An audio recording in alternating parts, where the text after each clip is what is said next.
Our question today, Chris, what can we do when we're finding it hard to be a disciple of Jesus? Can we start by being honest? It's always good to be honest, isn't it? And I'd love to ask you this question. How often do you doubt your faith? Every day. It's a regular thing, isn't it? Yes. And there's a problem when we make being a disciple as you have to perform with strength. So what's the phrase that often people say about church? Everybody else has got it sorted and I don't feel like I fit. But if you were to stand up and say, could you please raise your hand if you struggled with your faith this week? All the hands go up. So there's a lack of honesty there. And I love it in Matthew 28, where it says that Jesus calls the disciples up onto the mountain, and some worshipped him and some doubted. Some translations say some hesitated. I love it that doubt goes alongside worship in that passage. And I love saying to people, if you're struggling with your faith, welcome to the discipleship club. Being a disciple of Jesus does not mean you've got it all sorted. It just means that you're on a trajectory of following and copying Jesus. And there will be days when it is hard. And there will be times when you struggle and you find it really, really difficult. So what do we do then when we doubt, and what do we do when we're struggling and we're finding it hard? And that's where the family come in. I think we are given the people of God. We're given the church, aren't we? We're meant to be in community. Now, if the community are not going to be honest with each other, then it will just create more doubt. And until we are able to be honest, I'm not sure others will be honest. So I'll be honest with you and say, I doubt, I have struggles, I have questions. There are days when I just think, does this even add up? And until we're honest with each other, we're not going to find that sense of community. The other thing is, I love reading C.S. Lewis. C.S. Lewis says, if you want to get hot, then you've got to get by the fire. And if you want to get wet, then you've got to get into the waterfall.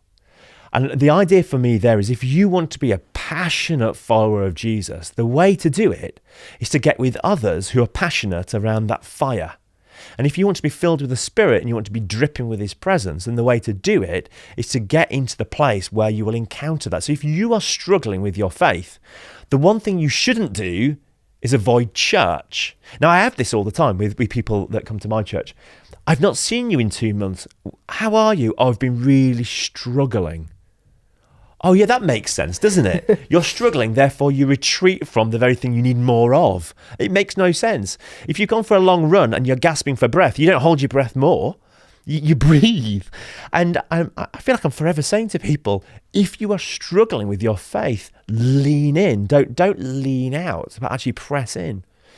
The other thing for me that's just interesting, having spent some time with Christians from China in the underground church, and I was just talking to them about faith and one of their phrases they said is this: Chris, your problem is you love life more than Jesus.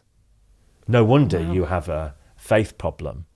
You love life more than you do Jesus. And I've got to ask this question: what can we do when we're finding it hard to be a disciple of Jesus? I think we need to ask ourselves a simple question. Am I finding it hard because actually, if I'm honest, I love life more than I love Jesus? And the reason I'm finding it hard to follow Jesus is he said, follow me, and I'm going totally in the opposite direction. And then I'm complaining, I find it hard. Well, of course you find it hard. You've gone off the track and you've wanted. No wonder you found it hard. You're not copying Jesus. You're not praying. You're not pressing into him. So I have to be honest, how much of my struggle is not the absence of God, but actually more the absence of me. And when I say I found church difficult on Sunday, God didn't turn up. Most of the time, it's actually I didn't turn up. I'm thinking about my emails and what I'm going to eat. So can we be honest and say sometimes the struggles actually come from ourselves? And if we want to be people who are passionate for Jesus, let's get in with people who are on fire, that are actually around that campfire. And I love the idea of church being a campfire. A little campfire that we all come round and we get warm round. And then if we don't spend time around the campfire, we can't be surprised that we then struggle because we're away from the heat, we're away from the warmth. And I don't say that to make us feel guilty, because we don't need any more guilt. We're very good at making ourselves feel guilty. But just to inspire us, who do you want to be as a disciple of Jesus? Do you want to be lukewarm or do you want to be on fire? If I'm going to do this, I'm going to do this properly. I'm not going to mess around being a half-hearted Christian. What's the point? I mean, I might as well do it or not. So therefore, if I'm struggling, am I leaning in? Am I spending time with the right kind of people? Am I getting myself warm around the campfire? And am I in that place where I'll be filled with the Spirit? Am I under the waterfall? Do you think as well that there's an element of that retreating when we're struggling, and also that element of loving life perhaps more than Jesus, where it comes down to control? So when we feel perhaps that we're not on top of things ourselves or in control, or there's another issue that's making us feel that we're struggling because we're not in control of that. How do we deal with that as a disciple? If we're not consuming Jesus, we'll consume something else. And I would argue we're all addicts of something. And I think what we end up doing is we go for the quick fix.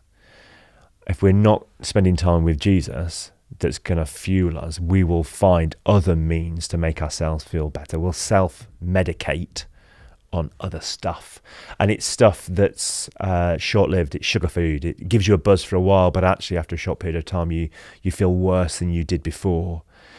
So we end up self-medicating on things that are shiny and nice, but actually are nothing but junk food. We're not going to the healthy stuff, we're going to the unhealthy stuff. So it's a case of recognizing what is it that I'm consuming, and do I need to move myself back to a healthier diet? So Chris, if we do sense that we're struggling, and I'm the first to admit my first reaction would be to retreat or stay away, what can we do to counteract that? What could be our first move to not deal with it how we always have done?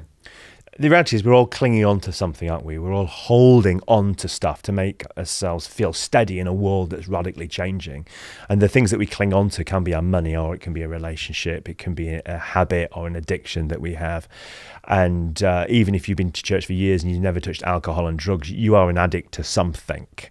We've all got things that we self-medicate with. And it ultimately is about surrendering those things. We can't grab hold of Jesus if our hands are full of all the wrong things. So it comes back to that idea of surrender and allowing ourselves to cling on to the right stuff. So it's a step-by-step process of giving over the things in our lives that we hold on to that we shouldn't be holding on to. And then as we release them from our fingers, allow that finger to hold on to Jesus, and giving up some things quickly. So there's some things that you might want to surrender fast because they're easy to get rid of, but as you go deeper, there'll be other things that need to be surrendered that take longer to get rid of because they're either deeper or they're harder to get out of our lives. So it's a process of releasing the things that need releasing and allowing their power over us to be released, so that Jesus's power and hold over our lives can actually become stronger. Brilliant. Chris, that's a great first step for us. Thank you so much once again. Again, if anyone wants to join us on this discipleship journey and do a bit of work in between the weeks, where can they go to? Yeah, come to wearemakingdisciples.com. We've got a whole set of tools on there that you can use to just look at your life, assess your faith, and look at what you can put into your life to actually make it thrive in Jesus. Brilliant. Chris, thank you. Next week, we are going to be asking the question how we can serve like Jesus as his disciples.